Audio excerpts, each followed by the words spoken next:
y la Universidad Javeriana, quienes han hecho un esfuerzo enorme de poder sacar adelante la Cátedra España. Esta es una nueva edición de la Cátedra España que continuará en septiembre. En este momento nos encontramos aquí con el profesor Agustín Andrés Irazola. El profesor Andrés es un grato recomendado y reconocido en Colombia. Estuvo aquí durante 6 años como profesor de Historia del Colegio Español Reyes Católicos y ha estado, después de aquí, estuvo trabajando en Marruecos, estoy diciendo bien, y en Alemania, en el colegio alemán, el colegio español en Alemania. ¿Digo mal? Bueno. Era un gimnasio, pero bueno. Un gimnasio, di tú, porque bueno. Friedrich Engels. Friedrich Engels en Berlín. Bueno, hoy Agustín nos va a hablar sobre el tema. El nombre me imagino que todos saben, el nombre de la charla se llama Quinto Centenario de la Reforma Protestante, España y la progenie luterana de la modernidad. Pues los dejo con Agustín, espero que disfruten esta velada y que aprendamos mucho sobre Lutero. Gracias. Muchas gracias por haber venido. Se conmemora, no digo, algunos celebran, otros conmemoran los 500 años de la Reforma Protestante. La fecha simbólica de la Reforma es 1517. El 1 de noviembre de 1517, el Día de Todos los Santos de ese año, cuenta más bien la leyenda que Martín Lutero, un fraile agustino, fijó en las puertas del castillo, de la iglesia del castillo de Wittenberg, donde él estaba de profesor en la universidad, 95 tesis, y que eso va a marcar el comienzo de la Reforma Protestante. ¿Por qué puede ser o es importante la Reforma Protestante? Porque aquí en el título de la conferencia ya pone la progenie luterana de la modernidad. Puse esa palabra progenie, que es un poco así quizá rebuscada, porque me recordó un debate que hubo hace ya bastante tiempo entre López Michelsen y otros, que hablaba precisamente López Michelsen de la progenie luterana de nuestra independencia. Entonces, por jugar un poco con ese evento, ya hace, no sé, 50 años o más que ocurrió ese debate, pues otros decían que no, que la progenie venía del catolicismo. Pero en cualquier caso, lo que sí está claro es que la progenie de la modernidad está en Lutero. Lo decía Hegel y lo han dicho y se puede reconocer hoy en día también. Eso es lo que vamos a tratar un poco en esta conferencia. Entonces, primero voy a tratar de ver qué es lo que dijo Lutero en el principio de la Reforma, luego qué consecuencias va a tener esas afirmaciones de Lutero, algunas, porque esto es un debate, es un tema amplísimo que no nos daría ni hoy, ni mañana, ni en varios años, ¿no? Entonces, primero, ¿qué dijo Lutero? En segundo lugar, ¿qué repercusiones, algunas repercusiones que tiene esto? Y luego, como esta conferencia la patrocinaba la Cátedra de España, pues se me ocurrió que sería bueno ver, también esto sería muy amplio, qué papel o cuál es la diferencia más bien que jugó España con los países protestantes, con la Reforma Protestante. Bueno, acabo de decir que la Reforma Protestante empezó con las 95 tesis de Lutero. Parece ser que no hubo ni 95, ni eran tesis, ni las fijó en la puerta del castillo. Esto suele ocurrir, es una leyenda que se inventó después. Los contemporáneos, nadie recuerda eso. Si lo hubiese hecho así Lutero, habría muchos que lo recordasen, porque el día 1 de noviembre, el Día de Todos los Santos, había multitud de gente que iba a esa iglesia que estaba llena de reliquias, que el príncipe de Sajonia, Federico el Sabio, muy devoto, había estado incluso en Tierra Santa, se había llevado de todo el mundo reliquias, y iban todos los campesinos, toda la gente de Wittenberg, y alguien se habría acordado. Nadie lo recordó. Se publicaron después en varias ediciones, unos las numeraron y se numeraron incluso de diversas formas. 2 de las 3 primeras ediciones numeraron 95 tesis, pero fue por casualidad. Bueno, todo eso es poco importante. Normalmente se suele decir, las 95 tesis, esta segunda cuestión importante, comienzan porque Lutero se va a oponer a la práctica de las indulgencias. Lutero sí se va a oponer a las indulgencias, pero cuando Lutero se opone a la práctica de las indulgencias, en este momento, ahora si me oye o...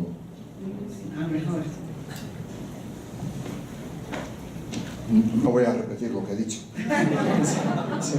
De eso se libran. Los que no han oído, mejor. Bueno, entonces,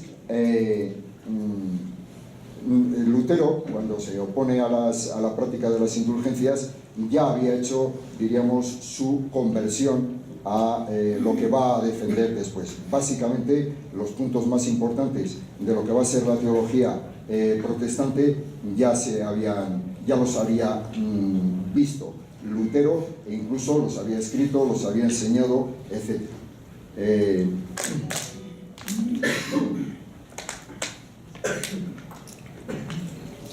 Lo primero que hay que decir es que Lutero, ¿por qué se va a oponer? ¿O qué es lo que le pasa a Lutero? Lutero era una persona, lo fundamental en Lutero, y para poder entenderlo, es que Lutero era una persona religiosa. Hoy en día a lo mejor nos puede parecer un poco extraño, porque la religiosidad no es un factor habitualmente fundamental, quizá por Lutero, fundamentalmente por Lutero, pero él sí era una persona eminentemente religiosa. Y tenía un problema. El problema que tenía era su conciencia de pecador. Él se sabía pecador y entonces eso le angustiaba mucho. Y no conseguía salir de la angustia, a pesar de que su confesor, sus superiores le decían: no te preocupes, haz las prácticas habituales que recomiendan los confesores en esos casos, no es que Dios no te quiera, como él le decía a su maestro de novicios Staupitz, sino que tú eres más bien el que no le quieres a Dios. Dios sí te quiere, pero él seguía con ese dolor, con esa mala conciencia y esa sensación de pecado. ¿Cómo va a salir de esa concepción, de esa sensación, no concepción, sino de la sensación, de ese sufrimiento de la conciencia de pecado? Va a tener una revelación, una experiencia, es lo que se conoce como la Turmerlebnis, la experiencia de la torre. Es un poco anecdótico, no tiene importancia porque es la experiencia de la torre, o por qué se llama la experiencia de la torre. Parece ser que la tuvo cuando estaba, como él dice, que Lutero solía escribir mucho y hablaba en latín y en alemán, pero sobre todo en latín, y entonces él dijo que tuvo la experiencia en la cloaca, o sea, cuando estaba en el excusado en la torre, tuvo la iluminación básica, que es la madre de toda la teología protestante. ¿Y en qué va a consistir esa experiencia, la experiencia de la torre? En decir, el hombre es fundamentalmente pecador. El hombre de por sí no puede hacer nada bueno. El pecado original ha corrompido totalmente al hombre. Esa es, digamos, la primera experiencia que tiene Lutero, la sensación esa de pecado, el hombre como pecador. Entonces, a partir del hombre como pecador, Lutero dice: no podemos salvarnos por las obras, solamente podemos salvarnos si nosotros creemos. Si nosotros creemos, por más que hayamos sido o que seamos pecadores, Dios nos salva. Da lo mismo lo que hagamos. Es más, él dice que cuanto más pecadores, en un sentido, mejor, porque más tendremos que reconocer el perdón de Dios, más fe tendremos que tener. Entonces, da lo mismo que seamos muy pecadores, poco pecadores, lo importante es tener fe.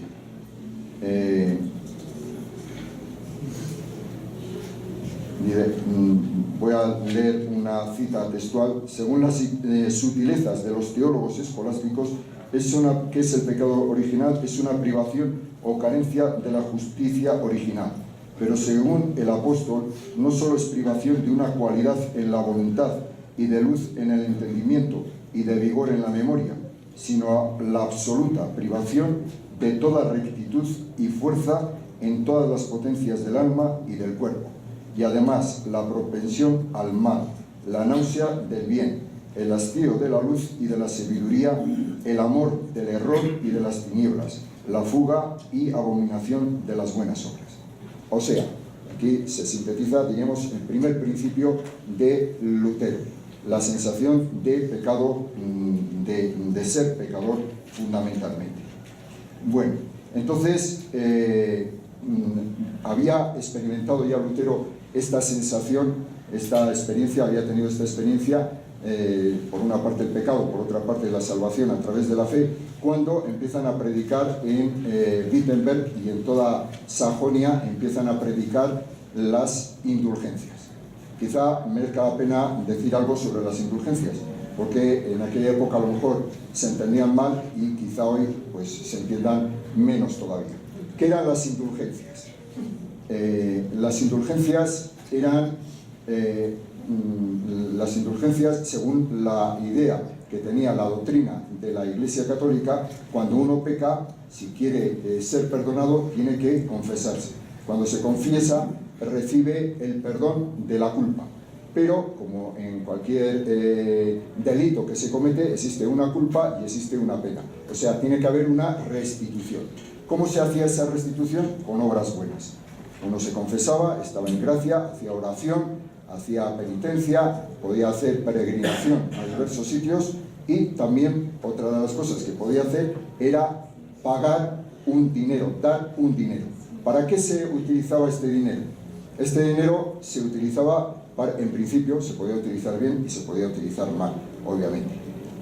Cuando se utilizaba bien, que era para lo que se pedía, era para hacer obras buenas, como por ejemplo construir puentes que se hubiesen derribado, construir hospitales, construir iglesias,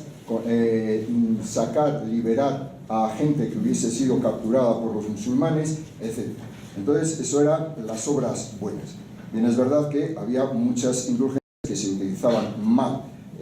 Por ejemplo, el arzobispo de Sajonia, donde estaba Lutero, lo utilizaba para poder resarcir lo que le había costado a él conseguir el obispado. Entonces había mucha desviación de los dineros que se sacaban por las indulgencias y que en muchas ocasiones tenían un mal fin. Por ejemplo, iban a Roma no para la construcción de una iglesia o para obras buenas, sino para que los cardenales u otros o el Papa viviesen bien, ¿no? Era una de las utilizaciones.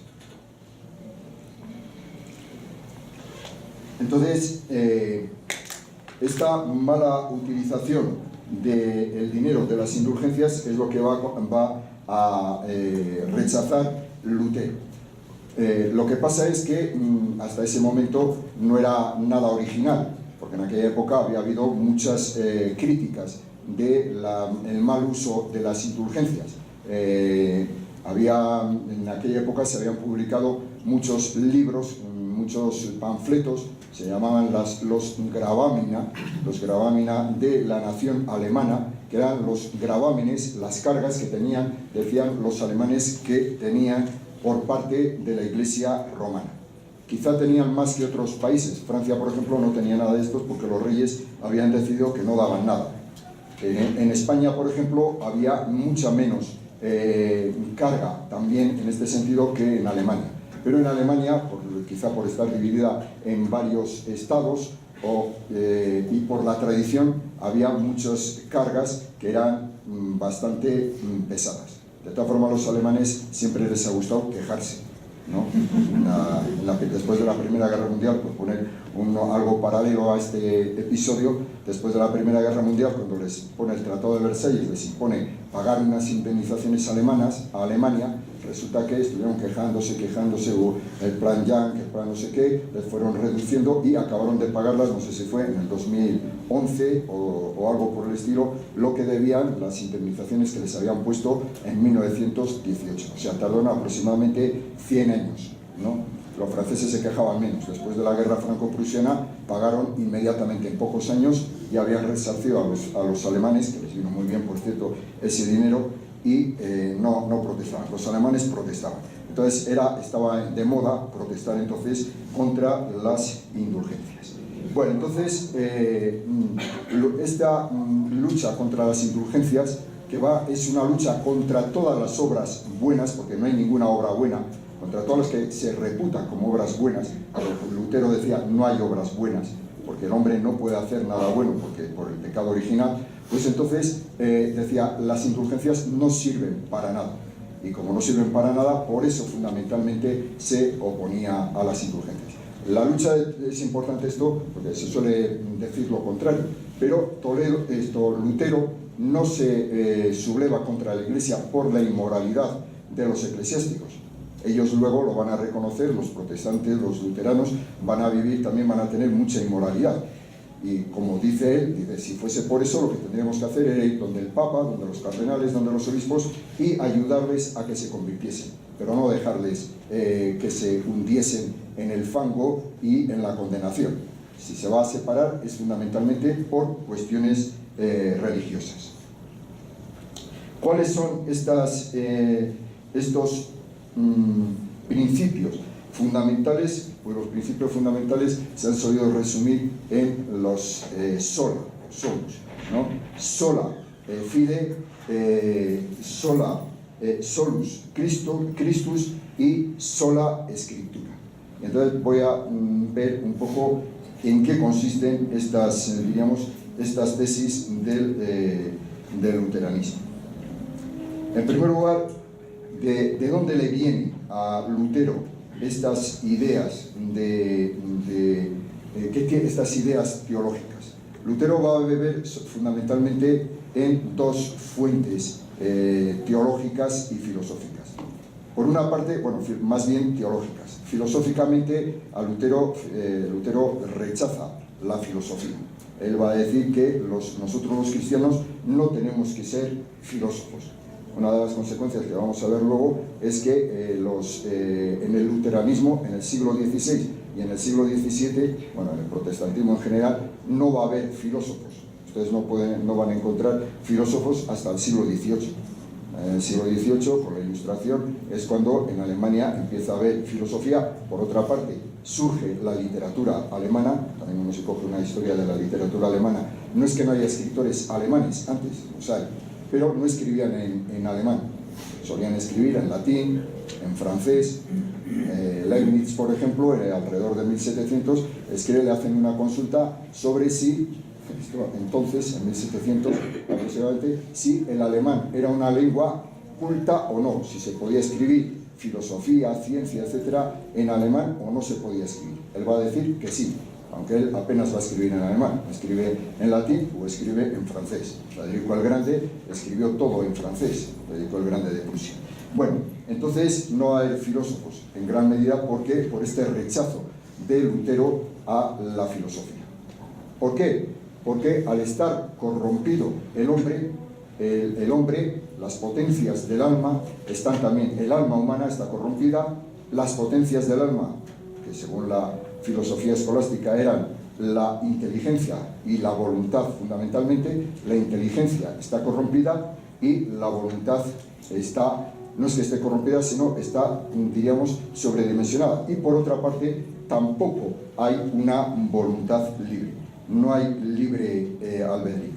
¿De dónde le vienen estas ideas a Lutero? Que era lo que iba a plantear. Le vienen fundamentalmente de dos fuentes, que he dicho. Por una parte, del nominalismo. El nominalismo, mencionado un poco por encima, el nominalismo era una corriente filosófica de la escolástica desde el siglo, sobre todo el siglo XIV y el siglo XV, es cuando empieza esta corriente filosófica. ¿En qué se basaba el nominalismo? Pues el nominalismo se basaba fundamentalmente en que la inteligencia humana, con respecto a la inteligencia humana, el nominalismo es pesimista. Niega el poder de penetrar más allá de lo fenoménico y apariencial. O sea, el ser humano solamente puede captar las apariencias, pero no puede captar, diríamos, el meollo, la esencia de la cuestión, de los conceptos. No los capta. Eso luego va a ser una tesis que con Kant, por ejemplo, se va a reforzar todavía más, ¿no? Y del mismo modo que niega a la razón el poder de demostrar con certeza la espiritualidad e inmortalidad del alma y aun la existencia, unidad e infinitud de Dios, únicamente demostrables por la revelación, fideísmo. Entonces, ese diríamos, desconfianza con respecto a la razón. Para Lutero, y esto es una de las constantes más importantes de Lutero a lo largo de toda su vida, desde el principio prácticamente hasta el final, la desconfianza de la razón. La razón no sirve para nada. Lutero decía que la razón era la novia, la puta del diablo. Entonces, no, la razón está totalmente corrompida. Lutero, por cierto, en esto de las tiene muchas palabrotas, ¿no? Utilizaba mucho, era todo de un poco anecdótico, no tiene mayor importancia, pero claro, hablar del nominalismo así a palo seco, ¿no? Si no desviamos un poco el asunto, existía la costumbre entonces de las palabrotas, y Lutero, tanto en latín, como que dominaba el latín, y sobre todo esa variante del latín, como en alemán, las dominaba todas, ¿no? Entonces las utilizaba mucho. Muchas veces uno ve los textos y ponen lo que decía Lutero, si es que está traducido al español, suele decir no lo queremos traducir, y te lo ponen en latín o en alemán por si acaso, ¿no? Porque puede ser ofensivo a los oídos. Bueno, cuando se traducía hace 50 o 60 años, ahora ya tampoco sería ofensivo a los oídos, ¿no? Bueno, entonces tenemos por un lado la razón, ¿no?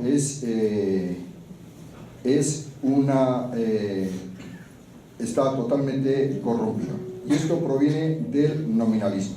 Por otra parte, la otra fuente, bueno, y hay otra cuestión también importante, la otra potencia, que es la voluntad. La voluntad, ¿qué es lo que pasa con Lutero?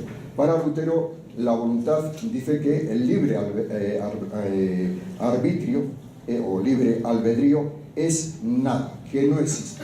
El hombre no tiene voluntad libre. Si solo Dios y no nosotros obra la salvación en nosotros, es claro que antes de su acción no obramos nada en orden a la salvación, queramos o no queramos. Cuando digo que la voluntad obra necesariamente, no se debe entender por violencia, decía coacto, sino, como dicen, por necesidad de inmutabilidad, no de coacción. No como un ladrón arrastrado contra su voluntad al suplicio, sino espontáneamente y con voluntad gozosa. Pero este gozo o voluntad de obrar no puede impedirlo con sus fuerzas, ni omitirlo, ni cambiarlo. Esto no sucedería si la voluntad fuese libre o tuviese libre albedrío. O sea, no hay libre albedrío. ¿Qué quiere decir Lutero? Que nosotros no podemos elegir nada. Nosotros actuamos, esto es quizá pienso yo, un error que se comete muchas veces, no se distingue entre libertad y espontaneidad. La libertad, ¿por qué?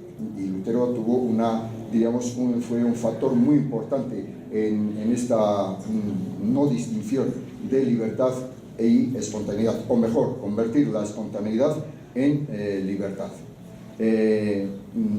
Lutero subvierte el orden de las potencias del alma.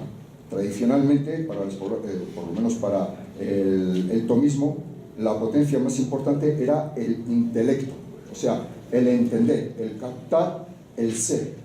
El intelecto puede captar el ser, puede captar la realidad, todo lo contrario a lo que dice Lutero. Y eso era lo más importante. Entonces, la voluntad tenía que seguir al intelecto. El intelecto le presentaba el objeto a la voluntad y la voluntad decidía. Como para Lutero el intelecto no puede conocer, no le puede presentar nada a la voluntad. Y entonces la voluntad actúa eligiendo. Esto nos suena a nosotros porque, no sé, en España, por ejemplo, se habla mucho de el derecho a decidir, elegir a elegir. Y entonces la elección, la simple elección espontánea, sin ningún fin, eso se ha convertido en la libertad. Entonces, eso es, digamos, otro de los aspectos que Lutero hereda del nominalismo. Dice, y por otra parte, la voluntad para el nominalismo es la voluntad de Dios, quizá porque los nominalistas pretenden resaltar la trascendencia divina, resaltan también la voluntad divina. Entonces, se cae en esa contradicción. La voluntad no es nada, pero por otra parte la voluntad actúa con espontaneidad y va eligiendo sin estar limitada por nada. No hay ninguna limitación. Si no hay posibilidad de elegir libremente, no hay moral, no hay normas, no hay ley, y se puede elegir lo que nosotros queramos. Y una vez que hemos elegido por el hecho de elegir, eso es lo bueno. Se pasa al subjetivismo y a la arbitrariedad. Ponía un ejemplo Lutero sobre la voluntad. Decía que la voluntad humana está puesta en medio como un jumento. Si la cabalga Dios, la voluntad quiere y va donde quiere Dios, según lo que dice el Salmo. Si la monta Satán, quiere y va donde quiere Satán. Y no está en su arbitrio dirigirse y buscar a uno u otro jinete, sino que son los jinetes los que luchan por conseguir y poseer el jumento. O sea, que luchan Dios y Satán. Pero el hombre no tiene nada que hacer, sino que es poseído por uno o por el otro.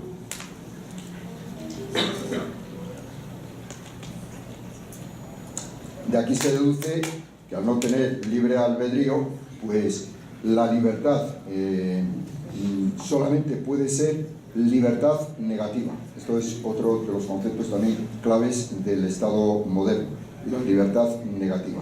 ¿Qué quiere decir libertad negativa? Que no estamos coaccionados o que no estamos restringidos por nada. Entonces no es algo que provenga de la razón, sino que proviene de esa espontaneidad del alma humana. Entonces, la voluntad libre, mejor dicho, la libertad, no es sino una palabra vacía que no quiere decir absolutamente nada, según Lutero. De aquí que la razón no tiene ningún, la razón no puede captar la realidad, la voluntad no es auténticamente libre, sino como mucho tiene espontaneidad. Se van deduciendo varias otras cuestiones que también son importantes.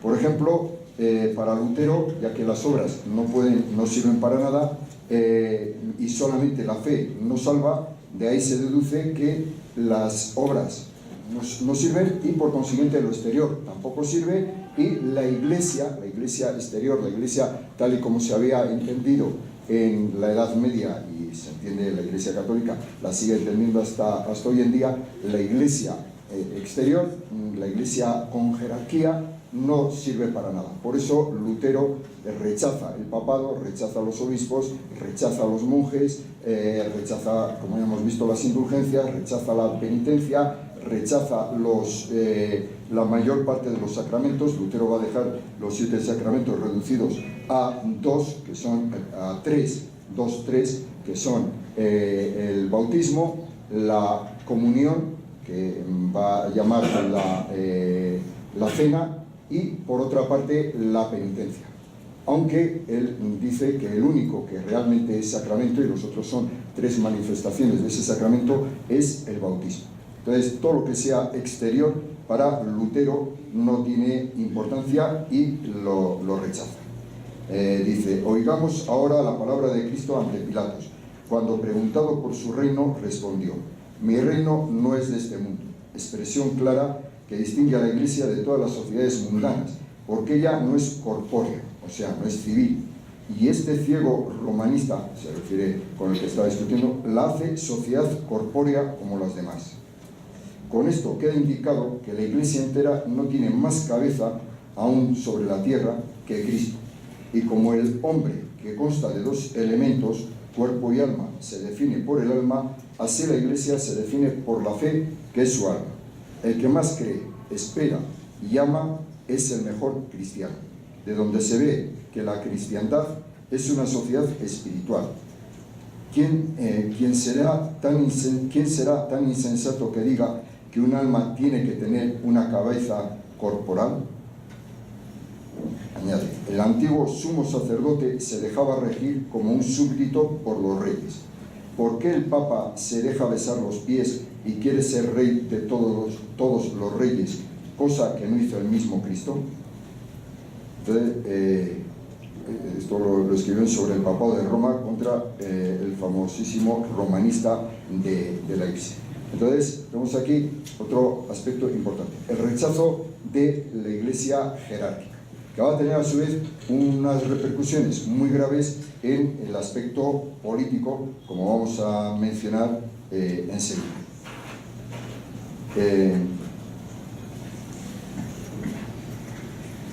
Lutero, o la Iglesia protestante, tiene una oposición al sistema de gobernar de la Iglesia, pero el oportunismo de Lutero supera todos los obstáculos. Por más que en su libro sobre la potestad civil, en 1522-23, había prohibido a los príncipes cualquier intervención en el campo religioso, aunque fuese para reprimir la herejía o para impedir que sus súbditos fuesen seducidos por falsas doctrinas, juzgó ahora necesario acudir a ellos para el régimen externo de la Iglesia. Régimen externo que naturalmente excluía la predicación y los oficios litúrgicos, pero que llegó a convertirse en un absolutismo religioso casi total y despótico. O sea, por una parte, dice, la Iglesia tiene que ser espiritual, no tiene que haber jerarquías. ¿Qué consecuencias va a tener esto? Que obviamente va a ser el desmadre. O sea, las iglesias luteranas van a empezar a surgir en las iglesias evangélicas multitud de sectas, multitud de contradicciones que Lutero, a pesar de que en principio se debería haber admitido que cada uno, lo mismo que él lo hizo, que también tuviesen sus propios criterios, va a tratar de reprimirlos. En algunos casos pues lo reprime violentamente, en casos murieron los que osaron ser herejes, como el caso de Mince, ¿no?, por ejemplo, y en otros casos pues los van a destituir, etcétera, y va a organizar todo un sistema de visitaciones a las diversas parroquias para poder controlar. ¿Quién va a hacer esas visitas? Pues lo va a hacer el Estado, las va a hacer el príncipe. Esto va a reforzar el papel del Estado. Entonces vamos a ir hacia, digamos, se están sembrando semillas de lo que luego va a ser el totalitarismo. Decía, ahora que en vuestros estados las leyes papales y las instituciones eclesiásticas han desaparecido y todos los monasterios y fundaciones han venido a vuestras manos, como a jefe supremo, también os han venido juntamente los deberes y obligaciones de ordenar estas cosas, tarea que nadie sino vos, se estaba refiriendo al elector de Sajonia, nadie sino vos puede ni debe aceptar. Por eso, habiendo hablado con vuestro canciller, señor Nicolás de Ende, creo necesario que vuestra gracia electoral, puesta por Dios en tal oficio, ordene y mande urgentemente que 4 personas se encarguen de visitar el país, etcétera, etcétera, ¿no? Y vemos aquí esa asunción por parte del Estado del papel que hasta ese momento había tenido la Iglesia. De ahí se deduce otro cambio que también es fundamental, es la transición hacia, ya digo, el totalitarismo y el uso de la violencia por parte del Estado. Hay que decir que Lutero desde un principio se va a valer de los príncipes. Los príncipes son los que si no hubiese sido por el apoyo de los príncipes, no habría podido crear la reforma protestante. Entonces, desde un principio, su príncipe, el elector de Sajonia, y luego otros príncipes van a protegerle con la espada. Entonces, eso ya diríamos es una cierta diferencia con el cristianismo primitivo, que se difundió de una forma totalmente diferente, puesto que se difunde en un Estado que ya está constituido y él no tiene ningún Estado ni armas para defenderse.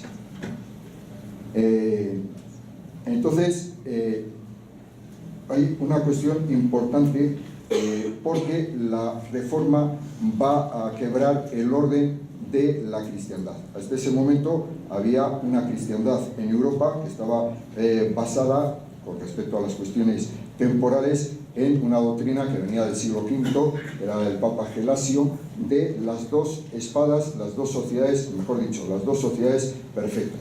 Una sociedad perfecta, que era la Iglesia perfecta. ¿Qué quiere decir? No que no tuviese fallos, digamos, o que sus miembros no tuviesen fallos, sino que eran perfectas para desarrollar, que tenían todos los elementos necesarios para desarrollar su finalidad, para llevar a cabo su finalidad. Y esas dos sociedades eran el imperio y la Iglesia. Cada una de las cuales había heredado una parte de lo que los romanos consideraban que lo tenía todo el Estado, que residía todo en el Estado, que era la potestas, que era la potestad, el poder físico, y por otra parte estaba la auctoritas, que era, digamos, la capacidad de hacer que funcionase la sociedad, de establecer el orden, de dar las normas, diríamos, morales, y eso residía en la Iglesia. Entonces eran dos sociedades que funcionaban separadas la una de la otra, aunque tuviesen que colaborar. Ahora, a partir de este momento, la reforma quebranta el poder universal de la Iglesia, quedando la cristiandad reducida a un conjunto de confesiones, lo que potencia y reafirma el protagonismo del Estado. Pero esto no constituye más que un aspecto del problema. El Lutero está convencido de que desde el tiempo de los apóstoles nadie había descrito tan claramente ni ensalzado más altamente que a la autoridad civil, al insistir en que la gobernación civil también ha de ser considerada como reino de Dios, generándose así una legitimidad política que procede inmediatamente de Dios, y no a través del rodeo de la sanción eclesiástica. Como cualquier cargo y profesión, también el ejercicio de la autoridad civil forma parte del plan salvífico divino, y quienes gobiernan han de poseer por ello la satisfacción de que desempeñan una función sancionada religiosamente. Por tanto, también desde esta segunda perspectiva se produce en el ámbito de la reforma un fortalecimiento del poder civil. Se ha podido afirmar así, con razón, que con Lutero se atribuye al poder civil una dignidad hasta entonces desconocida. O sea, Lutero, como consecuencia de todas estas teorías, a lo mejor Lutero no había querido, en un principio no sabía que esto iba a ocurrir, pero sus doctrinas potencian esta abolición de la separación entre la Iglesia y el Estado, y el potenciar un Estado que en principio es todopoderoso. El Estado pasa a ser soberano. Soberano quiere decir que tiene el poder y no tiene nada por encima, como ya defendió, o definió, mejor dicho, Godin. Entonces el Estado es absolutamente, es absoluto en su poder. Esto va a originar que el Estado ya en aquella época cada vez utilice más la violencia. Eso se manifiesta, por ejemplo, en la famosa Guerra de los Campesinos de 1525. En 1525 empezó a surgir por casi todas partes de Alemania una sublevación contra los príncipes por parte de los campesinos. Los campesinos empiezan a oír que se puede interpretar la escritura, entonces empiezan a decir, cuando hay un dístico famoso, cuando Eva hilaba y Adán cultivaba la tierra, ¿dónde estaban los señores? ¿Dónde estaban los príncipes? Entonces hay una sublevación de los campesinos movida fundamentalmente por predicadores, muchas veces por predicadores que se hacen más o menos luteranos, y entonces el Lutero, cuando empieza a ver las consecuencias de la reforma, en un principio había dicho a los príncipes que hiciesen caso en la medida de lo posible, pero cuando ve que los campesinos cada vez se van haciendo más revoltosos, más revolucionarios, cambia totalmente y escribe contra un folleto, un panfleto tremendo que se titulaba Contra las rapaces y homicidas hordas de los campesinos. Wider die Räubigen und Mordisen roten der Bauern. Entonces dice, cualquier hombre particular puede ser juez y verdugo de un revolucionario público, ya que al estallar un incendio, obra mejor que nadie el que primero lo apaga.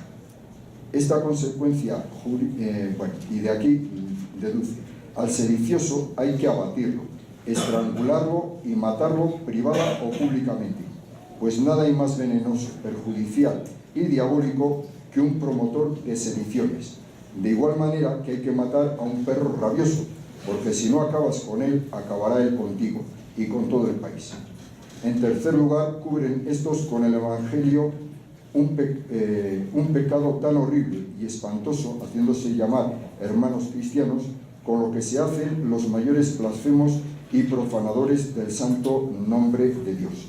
No les ampara a los campesinos el decir que, según el Génesis, todas las cosas han sido creadas libres y comunes, y que todos nosotros hemos sido igualmente bautizados, porque en el Nuevo Testamento no es Moisés el que vale, sino nuestro Maestro Cristo, el cual nos somete al emperador y al derecho civil en cuanto al cuerpo y en cuanto a los bienes.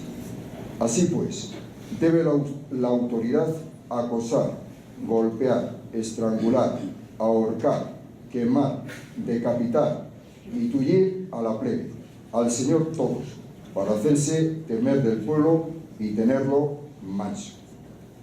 Esto era con respecto a los campesinos. Es la idea que se va deduciendo de las obligaciones del Estado, un Estado que se va haciendo en principio totalitario. Esto se va a manifestar también en algo que, andando el tiempo, va a ser mucho más trágico. Bueno, más trágico para los campesinos que murieron no va a ser, pero sí para los que luego van a morir, que es la cuestión de los judíos. La cuestión de los judíos también ahí tuvo algo que decir Lutero.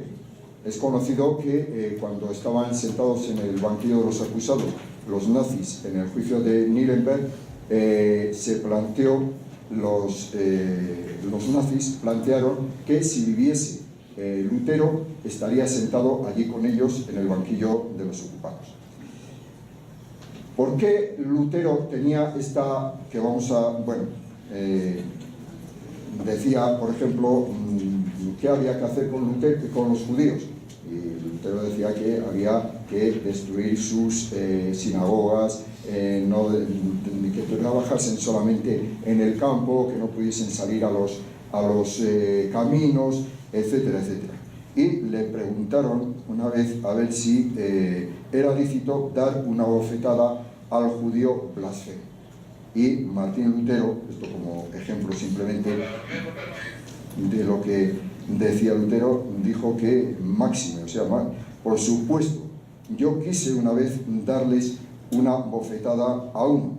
Si hubiese podido, lo habría derribado y con la espada en mi ira le hubiese atravesado, puesto que es lícito por derecho divino y humano matar a un ladrón, mucho más lícito es matar al blasfemo. Entonces, esto, digamos, como síntesis de lo que escribió Lutero sobre los judíos y sobre las mentiras de los judíos. Esto va a tener repercusiones en la Ilustración. La Ilustración va a ser antijudía prácticamente. También va a haber judíos en la Ilustración, en el siglo finales del XVIII y en el XIX, pero en general la mayor parte de los ilustrados fueron Voltaire, Reimarus, Kant, etcétera, fueron antijudíos. ¿Por qué Lutero fundamentalmente era antijudío? No era obviamente por una cuestión racista, entonces no existía ese concepto de razas, era por una cuestión religiosa. Entonces, para Lutero, el judío, al igual que el católico, persigue la autojustificación mediante las obras de la ley y al frente a la doctrina evangélica que requiere la justificación mediante la gracia de Dios. Con ello, une el legalismo romano, papista, con el judío. El catolicismo es un cristianismo judío, mundano, que ha olvidado la justificación mediante la gracia. Frente a este cristianismo carnal está el espiritual restaurado por la Reforma. Entonces, desde esta óptica de la espiritualidad que hemos visto antes, de las obras no sirven, para Lutero, el judío y el católico se parecen en que los dos tienen que hacer obras, deben hacer obras. Y entonces, por eso, esa animadversión hacia los judíos. Y para terminar, las consecuencias, algunas de las consecuencias que tuvo la reforma, pues está la secularización, que hoy en día la estamos viendo, es algo que, en la cual estamos inmersos hoy en día. ¿Y por qué esta secularización?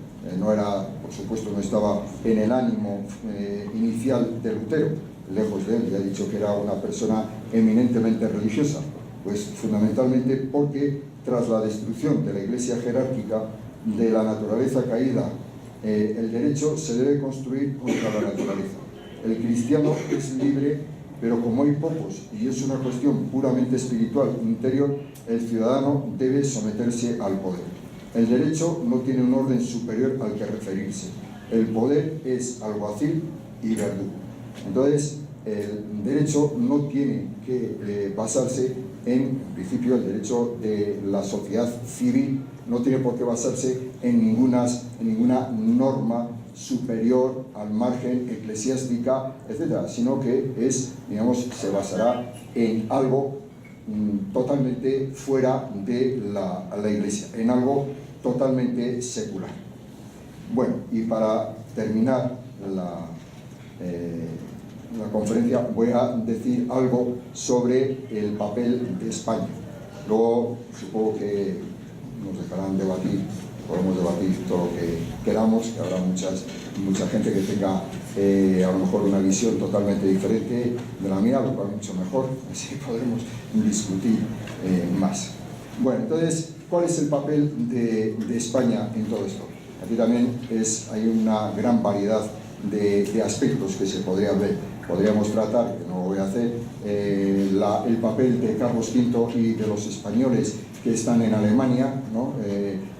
Con el emperador, lo que dicen los españoles cuando están en Alemania con respecto a los luteranos, los tercios españoles, el papel en general de Carlos V, aunque Carlos V no actúa fundamentalmente como español, sino como hijo de los emperadores de la noble nación alemana.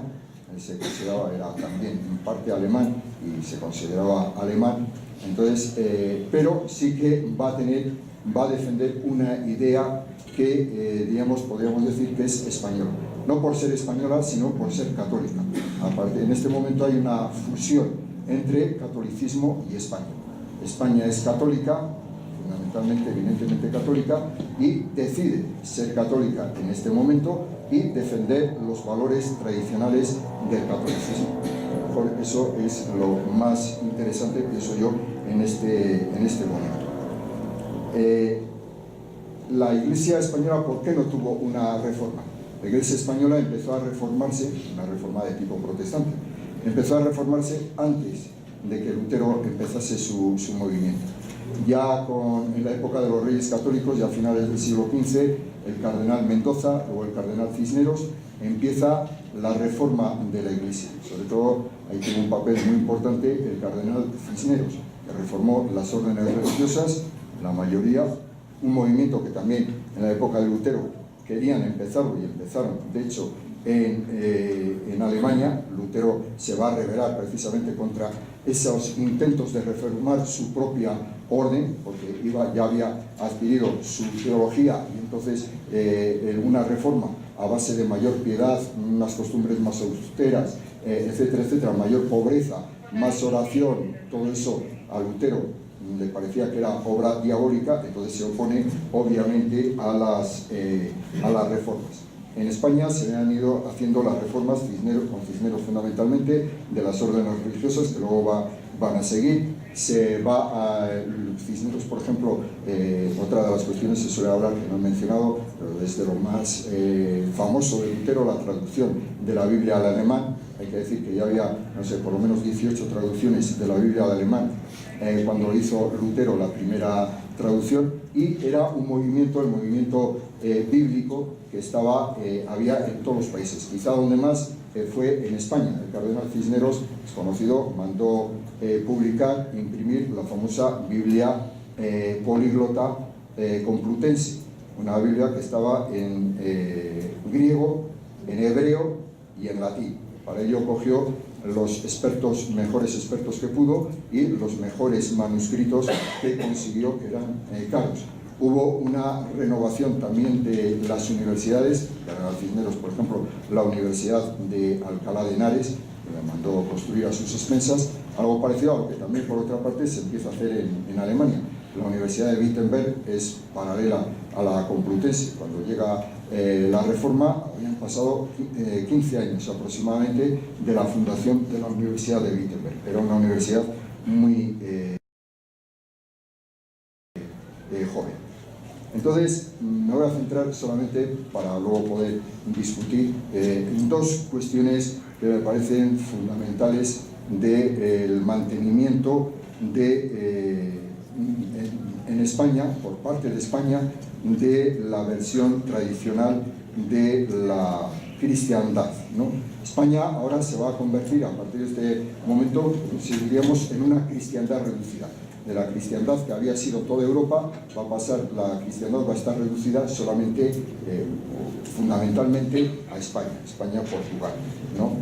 Entonces, hay una de las cuestiones fundamentales, es el mantenimiento de las dos sociedades diferenciadas, distinguidas, de la sociedad civil y de la sociedad eclesiástica, de la Iglesia y del imperio o del rey, porque esto va a mantener esa distinción que he mencionado antes de la autoritas y de la potestas. Esto impide la aparición de estados totalitarios. Mientras se mantenga esta distinción, no puede haber estados totalitarios. El estado totalitario del siglo XIX y del siglo XX, piensan muchos, proviene de la no distinción entre las dos esferas, la autoritas y la potestas. Cuando el Estado tiene la autoritas, es totalmente autónomo, es irrestricto, y la voluntad del que detenta el poder no tiene ningún freno. Con esto también va unido otro aspecto importante que se va a ir produciendo en los tiempos modernos, pero que parte también de Lutero, que es el hacer que la ley, en lugar de ser producto de la razón, como decía Santo Tomás, es producto de ordenación de la razón, destinada al bien común, va a ser producto de la voluntad.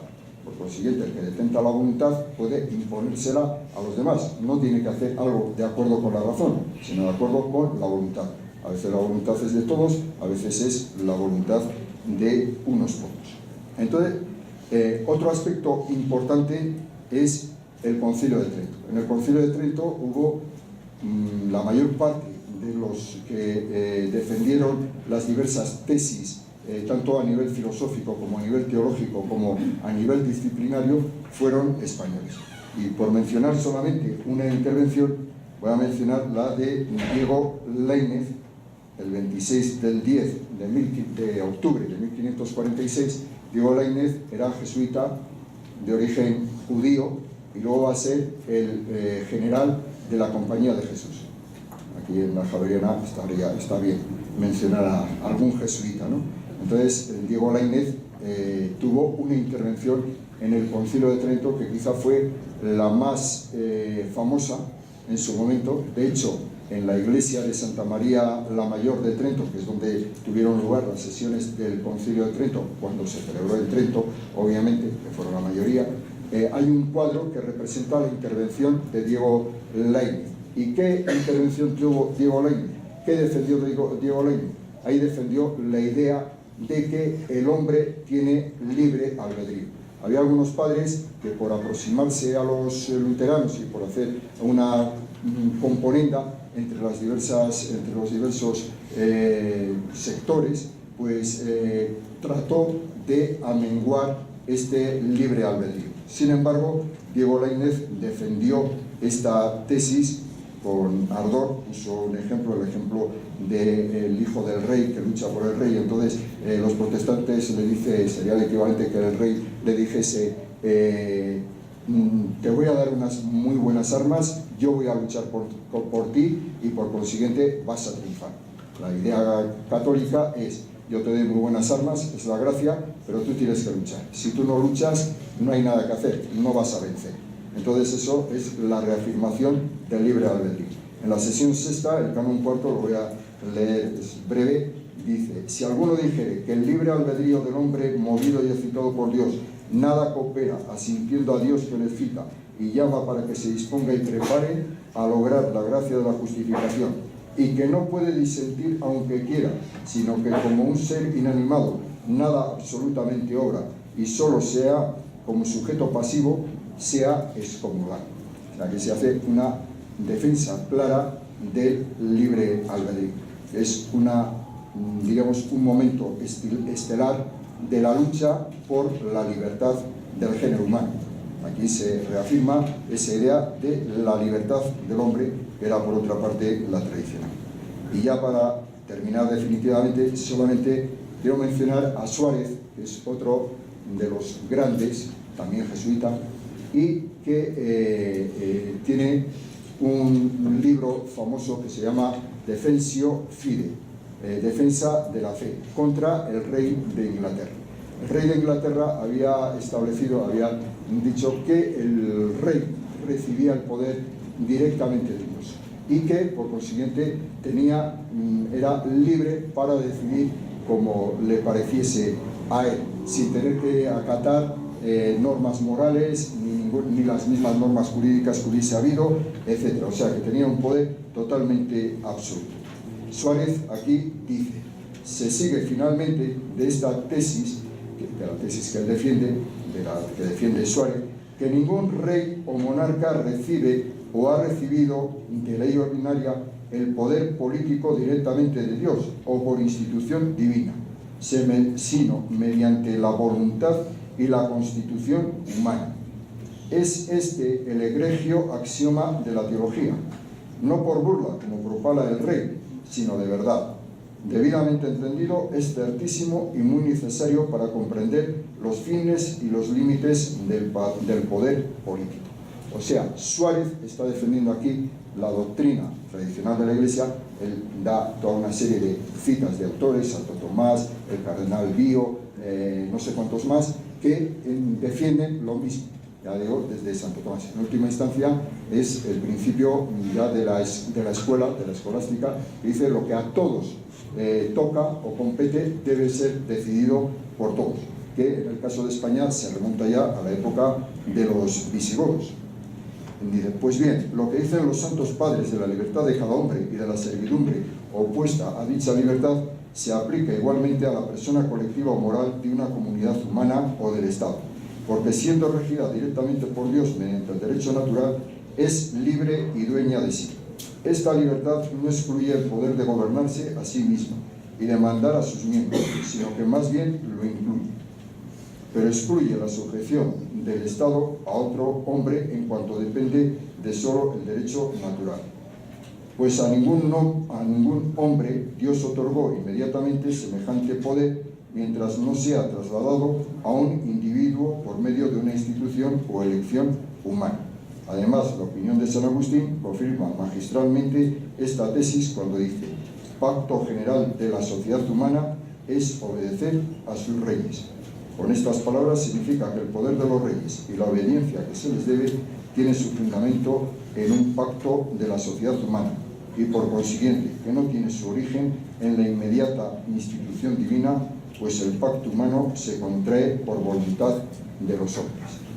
Entonces, esto es la antítesis de la teoría luterana sobre los poderes del Estado, la constitución del Estado, quizá en contra muchas veces de la opinión común que hoy en día ha distorsionado, pienso, los hechos y más bien atribuye las doctrinas de forma opuesta a lo que fueron en origen y se han mantenido por otra parte.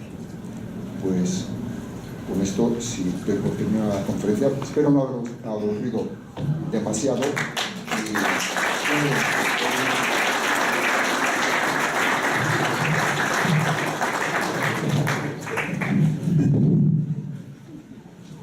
Bueno, pues damos inicio al ciclo de preguntas y comentarios.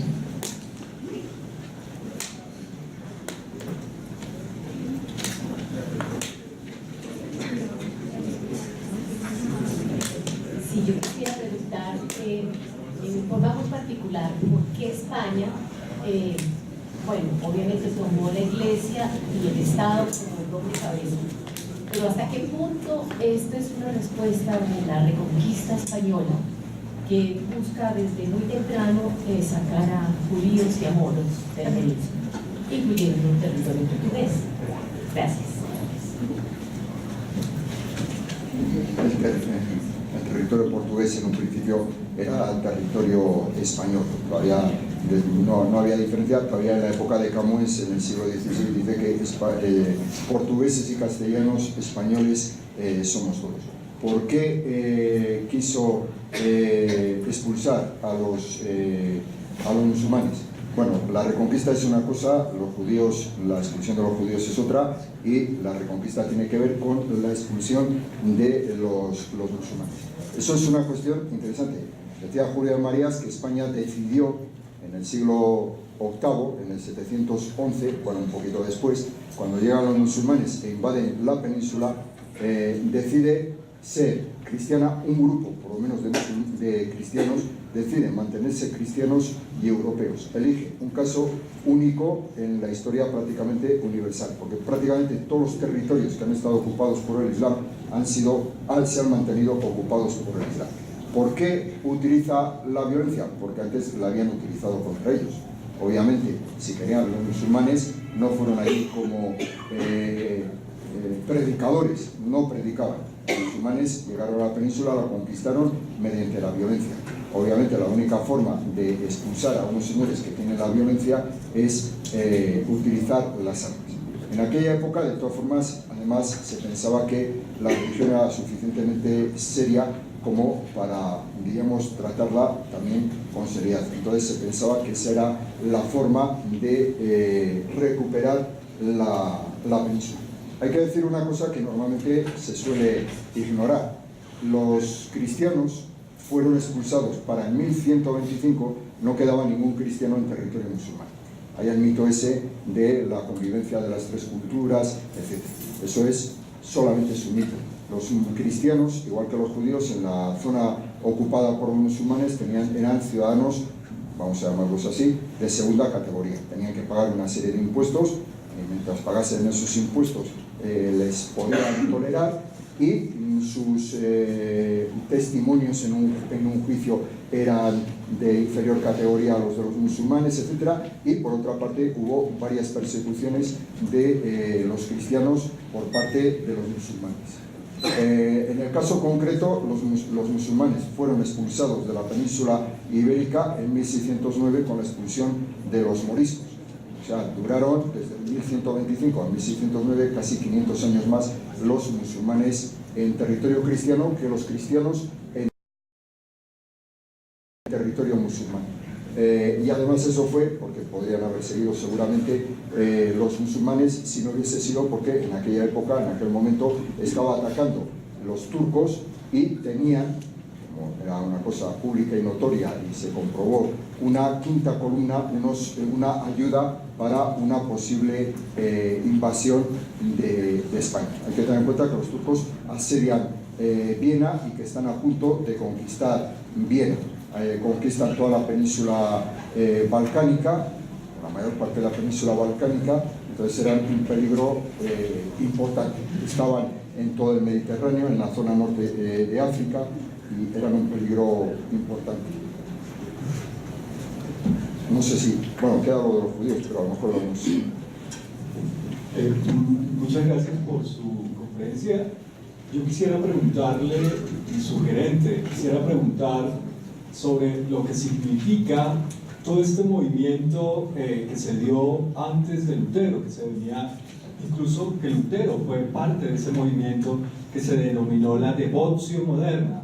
En los Países Bajos, pues todo esto de los hermanos Grote, es decir, volver frente a esa escolástica abstracta, frente a eso que nos representaba desde el punto de vista de los afectos, desde las sensibilidades, y Martín Lutero es, como usted bien lo dijo, un religioso, es agustino, y es un agustino observante, y él precisamente va a estar influenciado por toda esta experiencia que lo va, pues, a hacer o lo va a llevar a hacer esta propuesta. Incluso en esa, estamos hablando de los hermanos de la vida común, ¿no es cierto? Y él era un observante y vivió toda esta experiencia. Entonces yo sí quisiera que eso lo va a influenciar profundamente en su pensamiento, ¿no? Y lo va a llevar a todos estos textos de la invitación de Cristo, por ejemplo, que van a estar al orden del día. Entonces a mí sí me parece importante como mirar ese ambiente que se pedía al interior de la Iglesia Católica de la Reforma, y apareció este movimiento de los hermanos de la vida común, como de impulsar. Me gustaría que, no sé si puede hablar de eso, porque en la conferencia que usted nos da, me parece que queda un poco dejado de lado. Quisiera sí. No he mencionado la devotio moderna. ¿En qué influye? Yo creo que la devotio moderna tiene algunos rasgos en común con Lutero. Por otra parte, yo creo que tiene también otras cuestiones que son diferentes. Quizá la más importante es la que ha dicho usted, ¿no? O sea, es esa interiorización de la vida religiosa. Eso va a potenciar probablemente el subjetivismo que va a tener la doctrina luterana, el sentimiento, el sentimentalismo.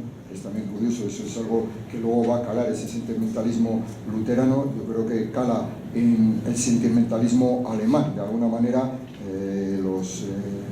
se ha dicho que el único, en el siglo Hegel, por ejemplo, decía que el único padre de la patria, si se puede llamar así, que han tenido los alemanes era Lutero, puesto que no habían tenido un Estado unitario, no habían tenido casi nada en común, y solamente habían tenido en común, Hegel era luterano, y por eso también lo decía, era Lutero, ¿no? Entonces, en ese sentido, efectivamente, ese sentimentalismo, la espiritualidad interior, todo eso es una herencia de Lutero. La diferencia está en que, diríamos, todas las otras proposiciones o propuestas de Lutero que he mencionado de tipo teológico no las asumen en líneas generales los de la devotio moderna. Entonces esa sería la diferencia, la ortodoxia, la heterodoxia. La devotio moderna se mantiene fiel a la Iglesia en líneas generales. De todas formas, Lutero sí fue observante durante muchos años. Él lo dice, en 15 años me parece que estuvo de fraile diciendo misa todos los días, etcétera, etcétera. Pero sin embargo, el espíritu de reforma, hubo una pugna entre los agustinos antes del inicio de la reforma, entre los agustinos reformados observantes y los no observantes. Para Lutero ya, porque está elaborando sus ideas a partir de el comentario a la epístola de San Pablo, se aleja de los observantes. Va a empezar a criticar toda esa, digamos, las obras, ¿no?, de los observantes. Pero sí, el aspecto de religiosidad interior, que solo potencia Lutero y la Iglesia evangélica.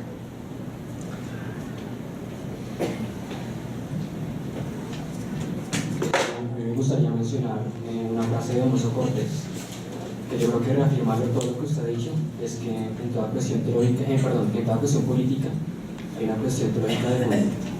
Pero pues introduciendo eso, pues usted mencionaba la cuestión del totalitarismo. En el luteranismo se encontraba el germen del totalitarismo. Y pues digamos aquí me surge la duda que si, como Lutero es prácticamente el padre de la modernidad, que si la democracia se la debemos a Martín Lutero. O sea, y también sobre todo lo digo por la negación de Lutero a la jerarquía de la Iglesia. Si digamos, si esta negación de esta jerarquía es como el origen de otras negaciones de otras jerarquías existentes pues en la sociedad. Muy buena pregunta.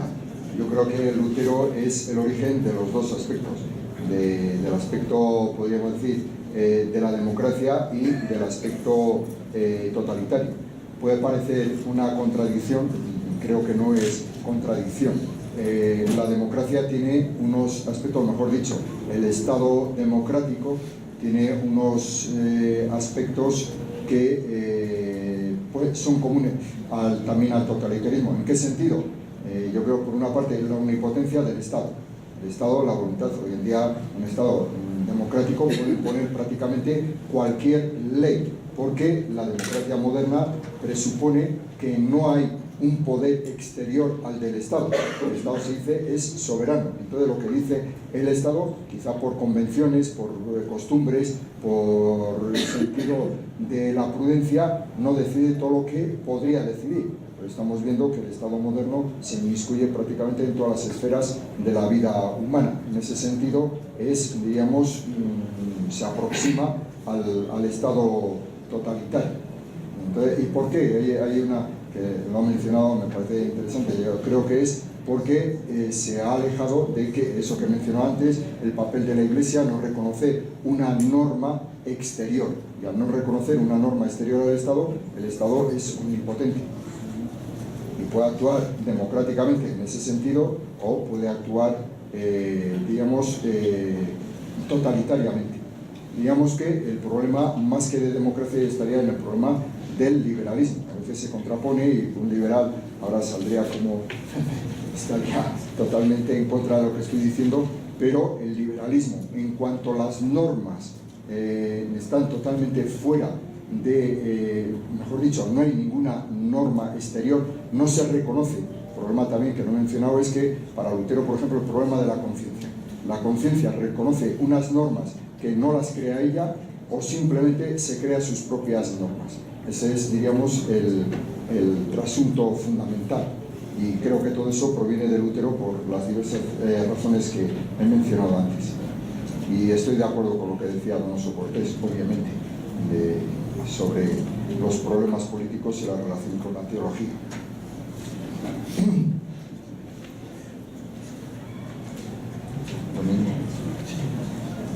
No sé si hay otra.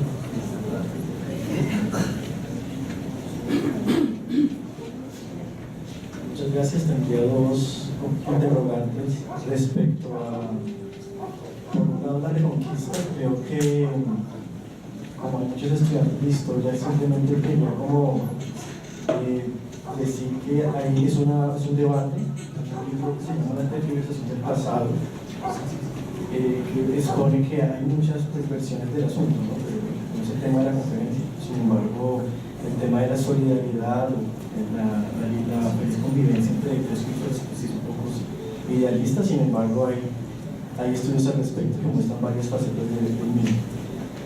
Por otro lado, la distinción entre autoritas y potestas, que Lutero pareciera borrar, no sé qué, desde Gelasio mismo, no sé qué tanto se logró imponer en la sociedad cristiana occidental, porque no basta la reforma gregoriana, que en realidad la Iglesia ocupó un poco diferente al del Estado. Si pensamos, por ejemplo, en el cristianismo visigodo o en la Iglesia, en el feudalismo otoniano, en efecto no hay mayores diferencias entre el papel del Estado y el papel de la Iglesia. Y por eso pues tampoco podríamos llegar a decir que es un prototipo del totalitarismo moderno.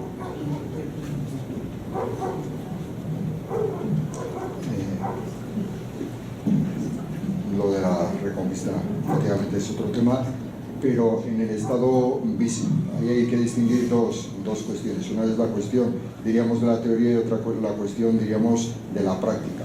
Hubo muchas veces, y obviamente los seres humanos quieren tener poder, habitualmente quieren tener poder, y para ello utilizan quizá cualquier medios no muy ortodoxos, no muy santos, no los medios que ellos dicen defender teóricamente. Pero en la doctrina hubo esa diferencia desde la época visigótica. Una cosa, y eso también entra dentro de la idea de la teoría o la doctrina de Gelasio, debe haber una colaboración entre los dos poderes, puesto que tienen los mismos súbditos, vamos a decir. Las personas que constituyen las dos sociedades son las mismas y por consiguiente deben colaborar. Se estableció una colaboración que hoy en día a lo mejor no es la más adecuada, pero era una colaboración, pero una distinción. En los concilios, porque a lo mejor se refiere fundamentalmente a los concilios de Toledo, había una distinción clara entre los dos aspectos.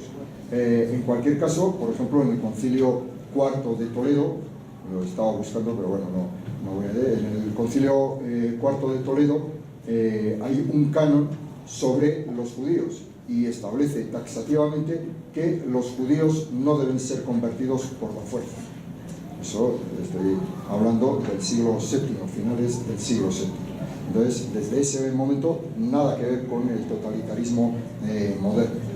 Otra cosa, ya digo, es que los seres humanos pues quieran el poder. Primero, muchas gracias por la conferencia, me ha gustado mucho. Hegel veía en el protestantismo el primer germen de la Ilustración y pensaba que todos los países que no habían tenido reforma tampoco habían tenido una ilustración adecuada. Por ejemplo, en España. Ideas que van, por supuesto, en contra de lo que tú has dicho. Lógicamente caben muchas interpretaciones a cualquier hecho y a cualquier pensamiento. Por un lado, era ver si es posible ver para ti en el luteranismo algo que tenga que ver con la ilustración y aquí los principios fundamentales del Estado moderno democrático. Ahora, en ese punto, yo sí quisiera disentir de esa identificación que tú has hecho entre totalitarismo y democracia. Puede haber una pseudo-democracia totalitaria, es decir, se pueden usar las palabras en cualquier sentido. Pero si entendemos por democracia no tanto un sistema determinado, cuanto un ideal ilustrado de gobierno y de convivencia, es absolutamente imposible. Y, no sé, creo que la ilustración, el Estado moderno, ilustrado y democrático, tiene una forma de autoritas que no es propiamente la Iglesia, sino, por ejemplo, la división de poderes de Montesquieu, o incluso la consulta a un equipo de expertos. No tiene necesariamente que ser la Iglesia, es autoritas. ¿Qué te parece? El doctor ha hecho varias afirmaciones que no sé si me voy a acordar porque no he apuntado todas. La primera, no es que yo no esté de acuerdo con Hegel, yo estoy de acuerdo con Hegel en lo que dice sobre, y creo que es lo que quería decir yo, ¿no? O sea que precisamente Lutero es el padre, entre otros, de la Ilustración. El problema está en que probablemente usted valora la Ilustración como algo positivo y yo como más bien algo negativo, pero que era la Ilustración. Lo que pasa es que hoy en día todo el mundo cuando dice Ilustración tiene un nombre bonito, ilustrar, que la gente sea entendida. Lo que decía Kant, dice que los seres humanos se atreven a llegar a la modernidad y que los seres humanos se atreven a utilizar la razón. Yo cuando leo eso de Kant me sublevo porque insulta. A mí no, porque yo todavía no vivía en ese, a pesar de mi edad selecta ya, proecta, pero no vivía en ese momento. Pero claro, para todos los que habían vivido anteriormente, es que, yo qué sé, el mismo Lutero, Santo Tomás, no habían utilizado la razón. Claro que utilizaban la razón. Se habían atrevido y la estaban utilizando, probablemente tanto o más que él, ¿no? Y así otra serie de aspectos que tiene la Ilustración que se ha puesto de moda. La democracia no viene de la Ilustración, ni de Lutero, probablemente. Una cosa es que hoy en día se confunde, yo pienso, los dos términos, democracia y liberalismo. Decía Ortega y Gasset, por una parte, y por una vez creo que voy a estar de acuerdo con Ortega y Gasset, que el liberalismo y democracia responde a dos preguntas diferentes. Liberalismo responde a la pregunta de cómo se gobierna y democracia responde a la pregunta de quién gobierna. Por consiguiente, son dos cosas totalmente, en principio, totalmente diferentes. Y el liberalismo responde ¿cómo se gobierna? Limitando el poder del Estado. Dice, y para eso se crean esos artilugios de la división de poderes, etcétera, etcétera, el reconocimiento de una serie de derechos que presuntamente son anteriores a la existencia del Estado, y en fin, ha habido una serie de mecanismos que se supone que limitan el poder del Estado. La democracia, la pregunta es ¿quién gobierna? Y la respuesta es el pueblo. Quién sea el pueblo ha variado a lo largo de la historia, pero son dos cuestiones diferentes. A partir de finales del siglo XIX empieza a unirse el liberalismo con la democracia, pero hasta el siglo XX eran dos cosas totalmente diferentes.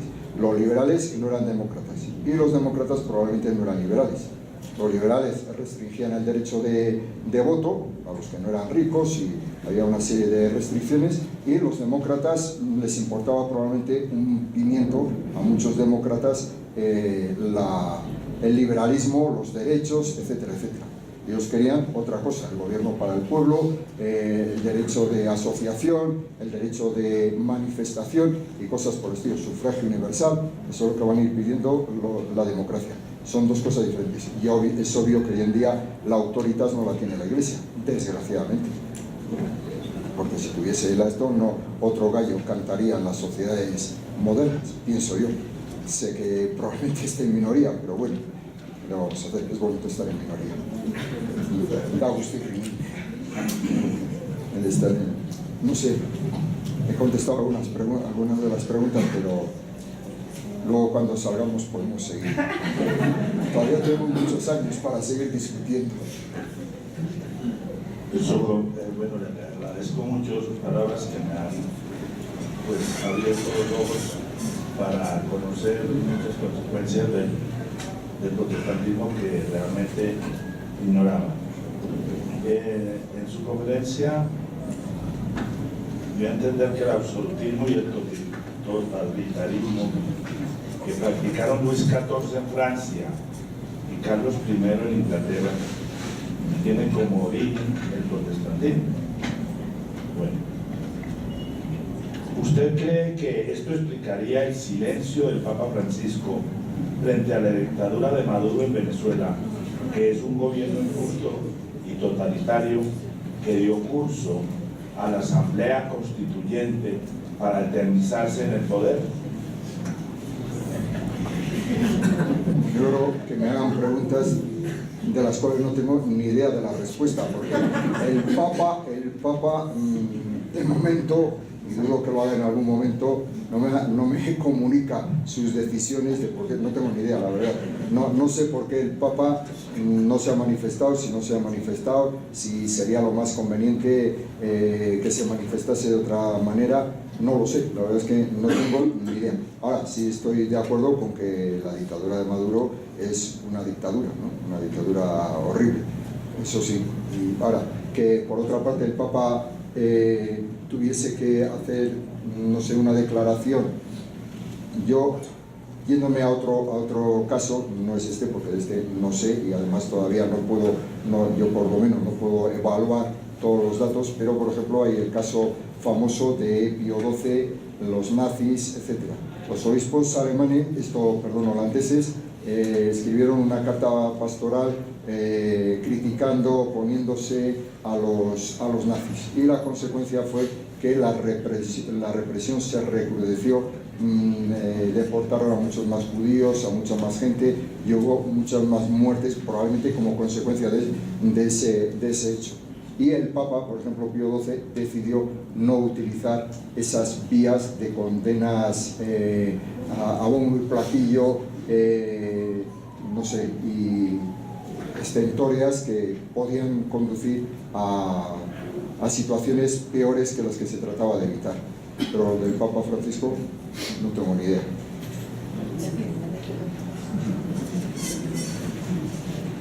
¿Alguna pregunta? Buenas tardes. Gracias por la intervención.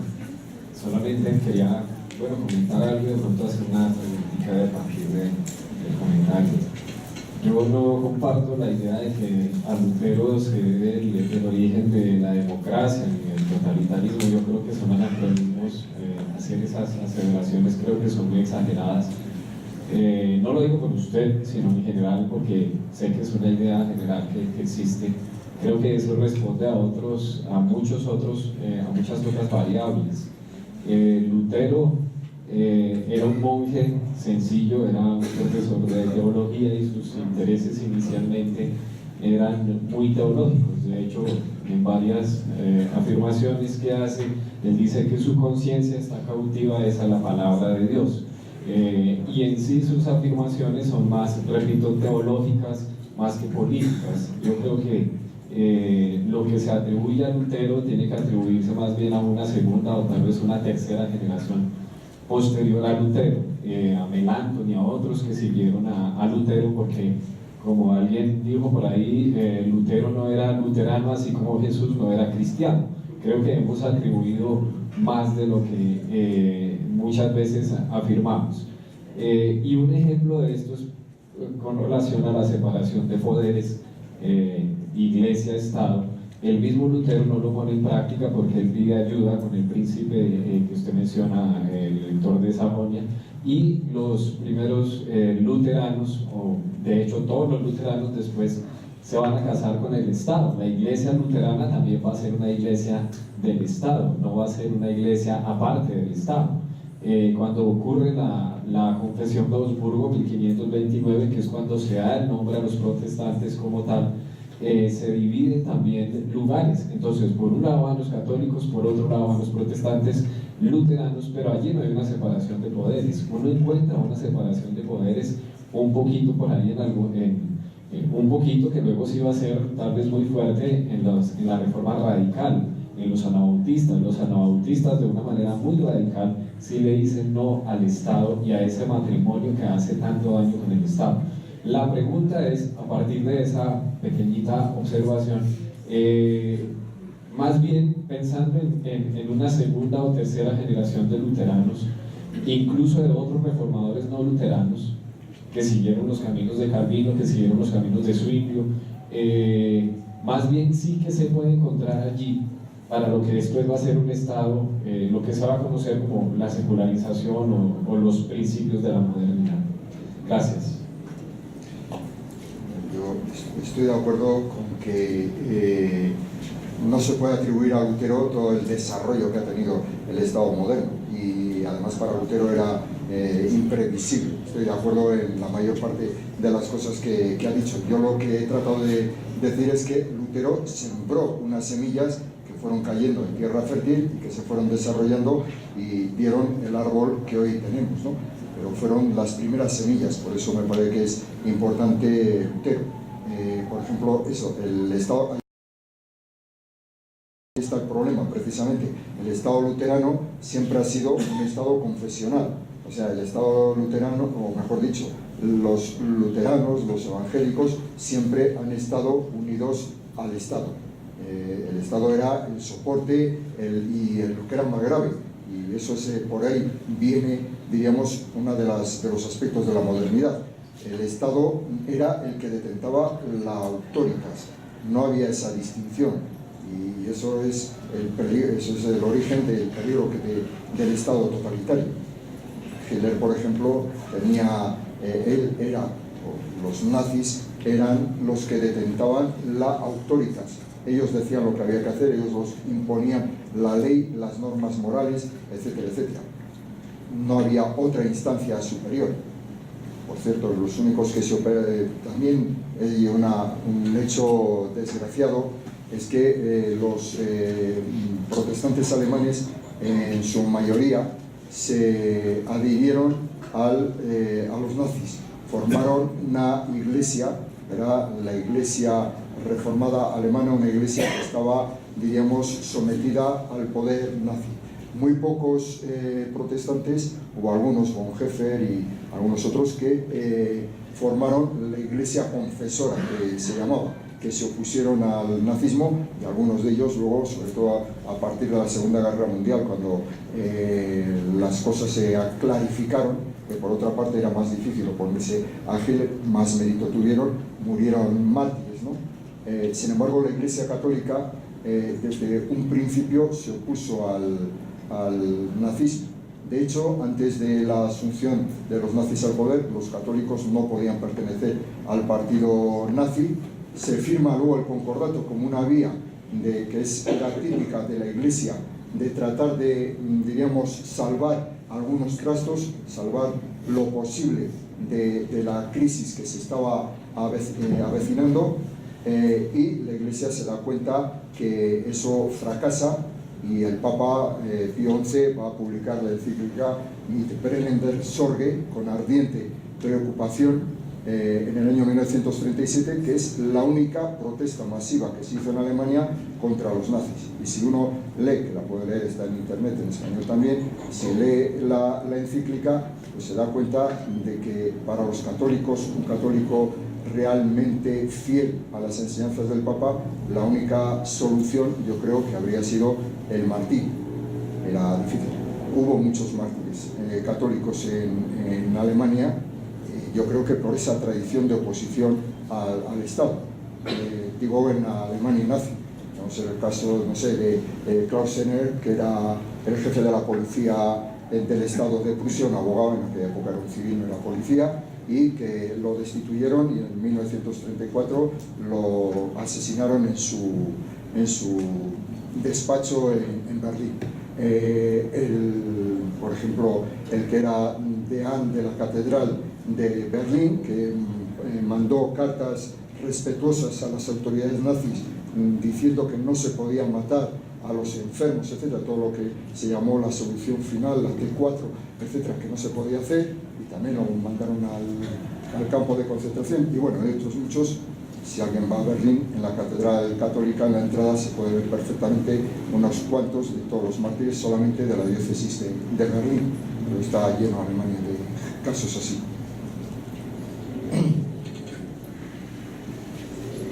Si no hay más preguntas, no solamente la verdad, sino la calidad de las preguntas, que han sido muy interesantes. Realmente me ha parecido, se aprende con preguntas interesantes. Así que muchas gracias.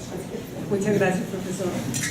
Los invitamos, no está dentro de la Cátedra España, pero sí dentro del Lutero.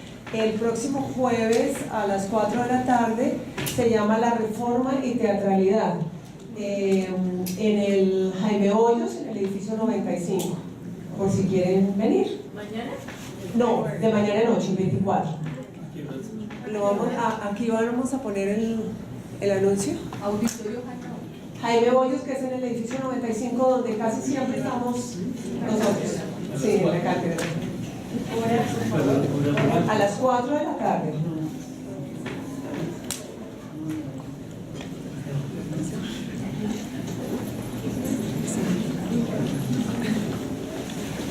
Gracias.